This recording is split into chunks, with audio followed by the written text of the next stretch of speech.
Assalamualaikum warahmatullahi wabarakatuh. Selamat datang di pembelajaran pendidikan agama Islam.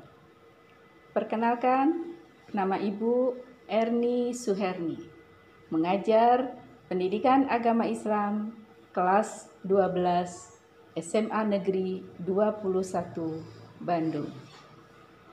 Bagaimana Ananda semuanya? Kabarnya? Sehat semuanya?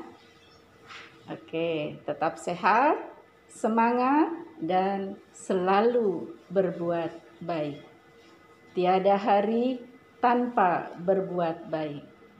Jangan ragu dan jangan rugi untuk berbuat baik. Pada kesempatan ini, Ibu akan membahas tentang ketentuan waris dalam Islam.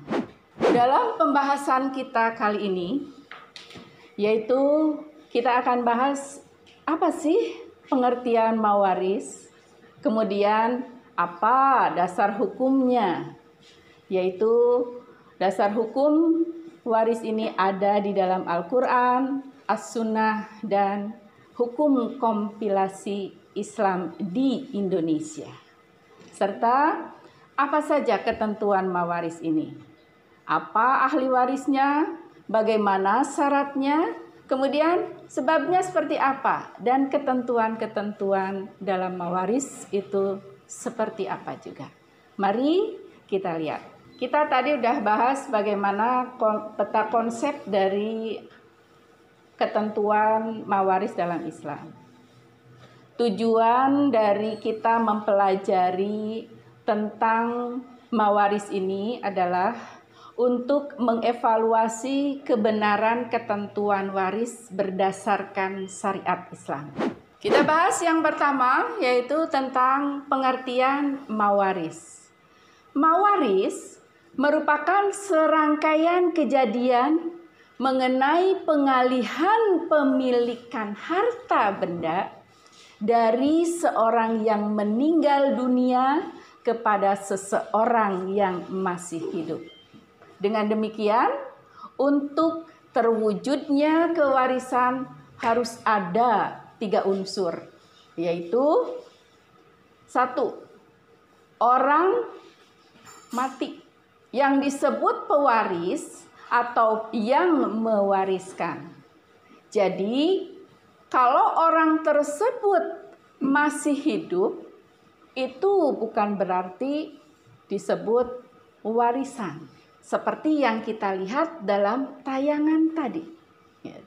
Yang kedua, harta milik orang yang mati atau orang yang mati meninggalkan harta waris. Lalu bagaimana kalau yang ditinggalkannya nggak ada hartanya? Maka dalam hal ini tidak ada harta yang harus dibagikan. Karena bagaimana mungkin kita akan membagikan harta waris kalau hartanya sendiri tidak ada.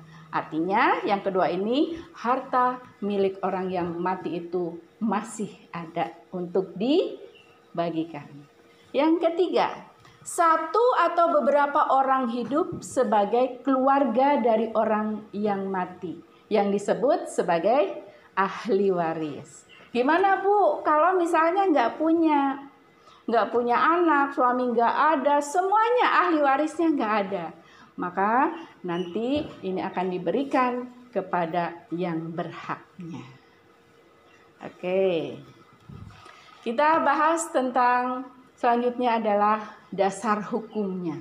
Apa sih dasar hukum waris ini? Kenapa warisan ini harus ada gitu? Atau bab waris ini harus diberikan? Karena tidak semata-mata kita mempelajari tentang waris ini kalau tidak ada dasar hukumnya. Dasar hukum yang pertama itu ada dari Al-Quran. Itu ada di dalam surat An-Nisa ayat 7. Quran surah An-Nisa ayat 7. A'udzu billahi minasy syaithanir rajim. Bismillahirrahmanirrahim. Lirrijali nasibun mimma tarakal walidani wal aqrabun. Walinnisa'i nasibum mimma tarakal walidani wal aqrabuna mimma qalla minhu aw kathur nasiban mafruḍa. Artinya, bagi orang laki-laki ada hak bagian dari harta peninggalan ibu, bapak, dan kerabatnya. Dan bagi orang wanita ada hak bagian pula dari harta peninggalan ibu, bapak, dan kerabatnya. Baik sedikit atau banyak menurut bagian yang telah ditetap. Dasar hukum waris yang kedua adalah hadis atau as-sunnah. Sebagaimana hadis dari Ibnu Mas'ud yang berbunyi, hadis hukum mempelajari ilmu waris. An Abdillah bin Mas'ud radhiyallahu anhu qala Rasulullah sallallahu alaihi wasallam ta'allamul Qur'ana wa 'allimuhun nas wa ta'allamul fara'ida wa 'allimuhun nas fa innim ra'un maqbudun wa innal ilma sayuqbadu wa tadhharul fitan hatta yahtalifal ithnan fil fariḍah la yajidani may yaqdi biha. Rawahul Hakim. Dari Ibnu Mas'ud, Rasulullah Shallallahu alaihi wasallam bersabda, pelajarilah Al-Quran dan ajarkanlah ia kepada manusia, dan pelajarilah Al-Faro'in dan ajarkanlah ia kepada manusia. Maka sesungguhnya aku ini manusia yang akan mati dan ilmu pun akan diangkat. Hampir saja nanti akan terjadi dua orang yang berselisih tentang pembagian harta warisan dan masalahnya. Maka mereka berdua pun tidak menemukan seseorang yang memberitahukan pemecahan masalahnya kepada mereka. Kita lanjut dengan hukum kompilasi Islam di Indonesia. Dasar hukum yang ketiga adalah hukum kewarisan Islam di Indonesia. Ini ada beberapa sebab seseorang mendapatkan warisan. Yaitu yang pertama disebabkan karena perkawinan yang masih terikat status. Artinya apa? Selama perkawinan itu masih berlangsung, maka harta warisan ketika salah seorang di antaranya meninggal, maka akan mendapatkan warisan. Akan tetapi kalau sudah pisah atau sudah cerai, mantan suami atau istri, ketika salah satu di antara keduanya meninggal, maka tidak berhak untuk mendapatkan warisan. Yang berhak hanyalah anaknya. Nah, kita lihat di sini ahli warisnya, misalnya yang pertama adalah istri. Itu mendapatkan 1/4 apabila dia tidak punya anak. Tapi kalau istri tersebut memiliki anak, maka bagiannya 1/8. Nih, Ananda, kalian harus baik sama mama, sama ibu terutama. Karena ibu yang sudah kalian bimbing, ya, ibu kalian sudah membimbing kalian, membiayai kalian, tapi ketika harta warisan itu dibagikan, ibu kalian hanya mendapatkan 1/8. Lalu kemana 7/8-nya? Untuk kalian, anak-anak semuanya, ya. Beda dengan suami. Yang kedua, suami. Suami kalau tidak punya anak, itu dia mendapatkan setengahnya. Setengahnya kemana? Nanti setengahnya itu kepada saudara dari yang meninggal. Ya. Gitu. Kalau ibu tadi 1/8 ya, atau istri 1/8 ibu kalian, tapi kalau suami atau ayah kalian itu mendapatkannya 1/4 jika punya anak. Dari mana ketentuan ini? Ada 1/8, 1/4, kemudian setengah, kemudian 1/3, 2/3, dan 1/6 itu dari mana? Semua yang tadi ibu sebutkan itu yang disebut dengan dzawil furud. Apa itu dawil furud? Dawil furud adalah ketentuan pembagian harta waris berdasarkan Al-Quran. Ada di mana? Ada di dalam surat An-Nisa ayat 12.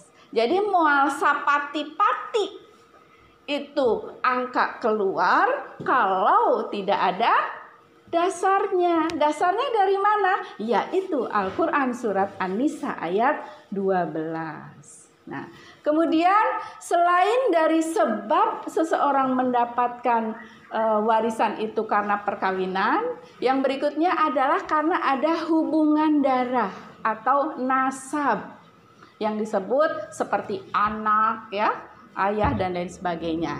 Nah, di sini anak perempuan. Apabila dalam satu keluarga itu punya anak perempuan satu-satunya atau anak tunggal tapi perempuan, maka si anak perempuan tersebut mendapatkan bagiannya setengahnya. Ya. Jadi setengahnya lagi itu untuk 1/4 untuk ayahnya, setengah untuk anak perempuan tunggal, 1/4 lagi untuk siapa? Masih ada sisa ya, ada 1/4 lagi. Nah 1/4-nya lagi itu untuk keluarga yang meninggal, misalnya ya paman atau saudara dari yang meninggal tersebut. Kemudian apabila dalam satu keluarga memiliki 2 anak perempuan, artinya anaknya perempuan semua, baik 2, 3 ataupun berapa, tapi perempuan semua, nggak ada laki-laki, maka bagiannya adalah 2/3. Yang dimaksud 2/3 bukan satu orang 2/3, tapi 2/3 untuk semua anak perempuan. Misalnya anak perempuannya ada 3 ya, perempuan semua 3, itu bagiannya 2/3, maka 2/3 itu dibagi untuk 3 orang, bukan seorangnya 2/3 ya, tapi 3 orang itu mendapatkan keseluruhan jumlahnya adalah 2/3. Anak laki-laki, apabila dalam keluarga, kalau tadi anak perempuan, sekarang anak laki-laki cuma 1 nih. Punya anak laki-laki, di sini barangkali ada di antara kalian yang anak tunggal laki-laki hungkul, maka bagiannya adalah asobah. Apa itu asobah? Sisana. Bayangkan, ibu misalnya yang meninggal, ayah yang meninggal, ibu mendapatkan 1/8, maka yang 7/8-nya itu adalah untuk anak laki-laki tunggal. Bayangkan, luar biasa. Besar sekali. Kenapa besar sekali? Gitu. Karena anak laki-laki bertanggung jawab terhadap ibunya. Gitu. Harta anak adalah harta orang tua. Tapi harta orang tua bukanlah harta anak. Artinya apa? Anak yang harus menanggung orang tua. Bukan orang tua yang harus menanggung anak kalau dia sudah mapan, sudah dewasa, ya. Itu anak laki-laki. Kalau anak laki-lakinya ada lebih dari 1, 2, 3 dan seterusnya, maka asobah atau sisa ini dibagi jumlah banyaknya anak laki-laki tersebut. Kalau anak laki-lakinya hanya 1 ya untuk dia sendiri. Kalau 2 ya bagi 2. Kalau 3 dan seterusnya. Gitu ya. Baik. Yang berikutnya adalah ayah kandung. Ya. Nih, ayah kandung itu berarti kakek kalian. Ya, kakek kalian. Ini mendapatkan warisan juga. Yaitu bila tidak ada anak atau cucu. Jadi ayah kandung ini ya. Artinya kakek kalian. Kalau kakek kalian punya cucu, maka mendapatkan 1/6. Tapi kalau kakek kalian itu tidak punya cucu, maka mendapatkan bagiannya 1/3-nya.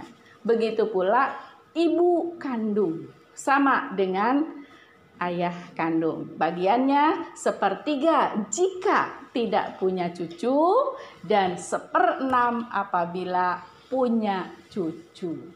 Yang berikutnya adalah saudara laki-laki atau saudara perempuan. Yang dimaksud dengan saudara laki-laki atau saudara perempuan ini dari si mayat ya. Dari si mayat.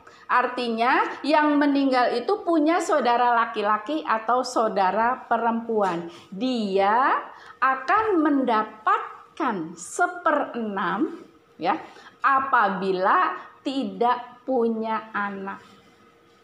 Ya. Tidak punya anak, maka bagiannya itu adalah untuk saudara laki-laki atau saudara perempuan. Nah, kalau saudara laki-laki dan perempuannya itu 2 orang atau lebih, maka bagiannya 1/3.